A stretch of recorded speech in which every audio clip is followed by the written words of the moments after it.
Mars पर human colony बसाना finally possible हो गया है, लेकिन रॉकेट्स की वजह से नहीं, क्योंकि मार्स पे सबसे बड़ा चैलेंज ऑक्सीजन नहीं बल्कि भूख है। वहाँ की मिट्टी जहरीली है और वहाँ पे अनाज उगाना अब तक तो पॉसिबल नहीं था।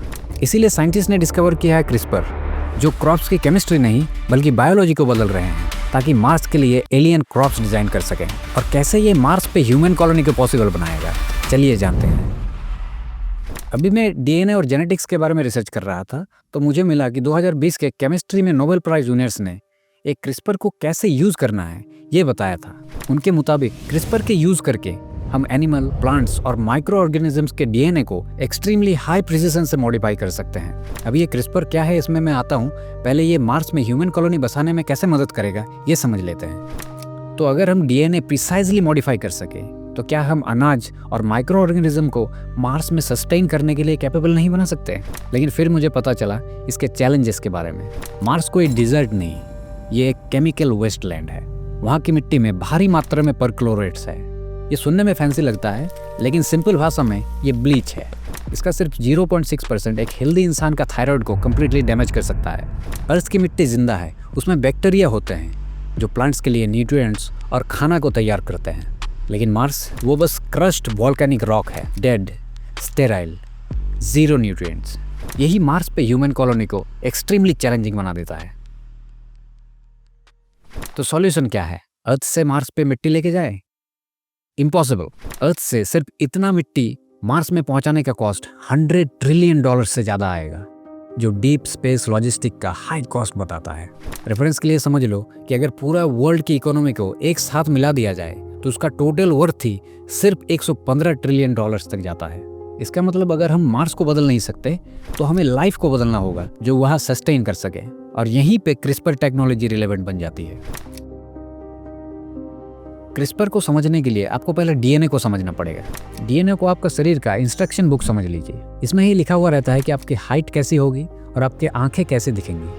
लेकिन कभी कभी नेचर से स्पेलिंग मिस्टेक हो जाती है, जो जेनेटिक बीमारी बन जाती है, और यही एंट्री होती है क्रिस्पर की। क्रिस्पर साइंटिस्ट के लिए एक फाइंड एंड रिप्लेस टूल है। ये एग्जैक्टली वही गलती को ढूंढता है, डिलीट करता है और वहाँ सही कोड पेस्ट कर देता है। बस गलती गायब, प्रॉब्लम सॉल्व्ड। बेसिकली देखा जाए तो हमने लाइफ को एक ऑटो करेक्ट फीचर दे दिया। ये बस मैंने सिंपल तरीके से समझाया ताकि बोर ना हो जाओ। और ये कोई साई-फाई इमेजिनेशन नहीं है। इस टूल को बनाया 2 साइंटिस्ट ने, जेनिफर डॉडना, यूनिवर्सिटी ऑफ कैलिफोर्निया, बार्कली से, और इमैनुअल कार्पेंटियर, यूमिया यूनिवर्सिटी, स्वीडन से। लेकिन इन्होंने क्रिस्पर को डिस्कवर नहीं किया, इन्होंने सिर्फ दुनिया को दिखाया कि इसको यूज कैसे करना है। यही वो मोमेंट था जब क्रिस्पर सिर्फ एक बायोलॉजिकल क्यूरियोसिटी नहीं रहा, बल्कि बन गया एक मॉलिक्यूलर सीजर, जो डीएनए का एग्जैक्ट लेटर को भी सर्जिकली एडिट कर सकता है। इस ब्रेक थ्रू के लिए जेनिफर डॉडना और इमैनुअल कार्पेंटियर को 2020 का नोबेल प्राइज इन केमिस्ट्री दिया गया, और इसी इन्वेंशन ने ह्यूमंस को पहली बार लाइफ के सोर्स कोड पे हाथ रखने का मौका दे दिया। लेकिन इतने बड़े डिस्कवरी के बाद भी मार्स पे हम डायरेक्ट खेती नहीं कर सकते, क्योंकि वहाँ की मिट्टी जहरीली है और हमें पहले वहाँ की मिट्टी को डिटॉक्सिफाई करना पड़ेगा। और कैसे? मीट स्यूडोमोनास स्टिरज़ेरी ये कोई नॉर्मल बैक्टीरिया नहीं है। साइंटिस्ट ने क्रिस्पर का यूज करके इसका डीएनए में कुछ ऐसे चेंजेस किए हैं कि इसका भूख सुपर चार्ज हो गया है। इसका काम सिंपल है, मार्स की मिट्टी में मौजूद परक्लोरेट्स और बाकी जहरीली चीजों को खाना और उसे ऑक्सीजन में बदल देना। इमेजिन करो एक ऐसा जीव जो जहर खाता है और एस्ट्रोनॉट्स के लिए सांस लेने वाला ऑक्सीजन बनाता है। तो हम मिट्टी को साफ नहीं करेंगे, बल्कि हम उसे अच्छे बैक्टीरिया से इन्फेक्ट कर देंगे। पर बात यहीं खत्म नहीं होती। मिट्टी साफ हो गई, लेकिन मार्स अभी भी एक फ्रीजर है और वहाँ का सरफेस रेडिएशन इतना ज़्यादा है कि एक पौधा 5 मिनट में मर जाएगा। तो हमने हेल्प मांगी नेचर के सबसे टफ मॉन्स्टर से, द टार्डिग्रेड। इसे स्पेस में फेंक दो या उबाल दे पानी में, ये मरता नहीं। साइंटिस्ट ने इसका सीक्रेट वेपन ढूंढ लिया है, द डी-सब जीन, यानी इसका वो जीन जो इसे लगभग हर तरीके का डैमेज से बचाता है, बिल्कुल एक शील्ड की तरह। क्रिस्पर के यूज करके अगर हमने ये जीन चावल के अंदर डाल दी तो हमें मिलेगा एक एलियन राइस। ये मार्शियन सरफेस का दोनों प्रॉब्लम को बहुत ही अच्छी तरीके से हैंडल कर सकता है। ये रेडिएशन को भी झेल सकता है और -60 डिग्री टेम्परेचर में भी सस्टेन कर सकता है। मार्स की मौसम चाहे जो भी करे, हमारी फसल मरेगी नहीं।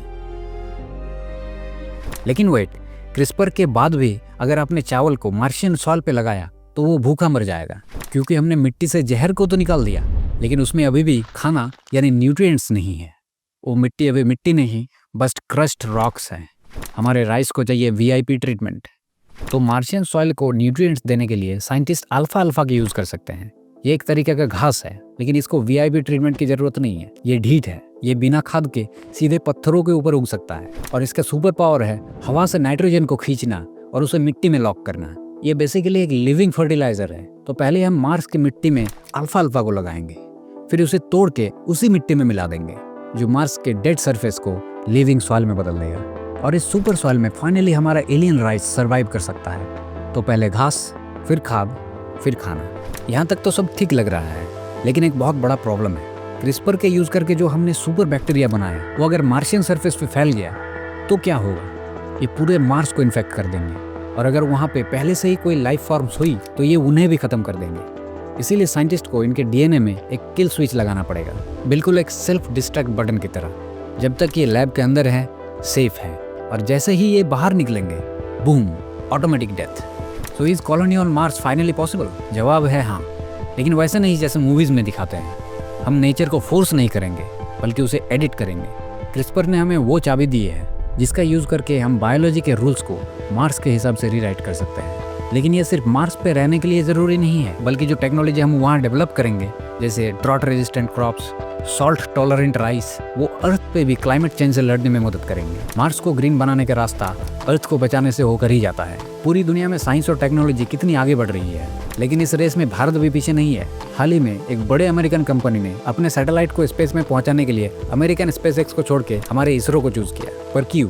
उसे जानने के लिए हमारे पिछले video why the US chose India over SpaceX जरूर देखें। वो वीडियो आई बटन में आ रही होगी और डिस्क्रिप्शन में भी उसका लिंक मिल जाएगा। अगर ये वीडियो अच्छा लगा तो इसे लाइक जरूर करें, और अगर सब्सक्राइब नहीं हो तो प्लीज़ सब्सक्राइब यार। मिलते हैं नेक्स्ट वीडियो में, तब तक के लिए स्टे क्यूरियस।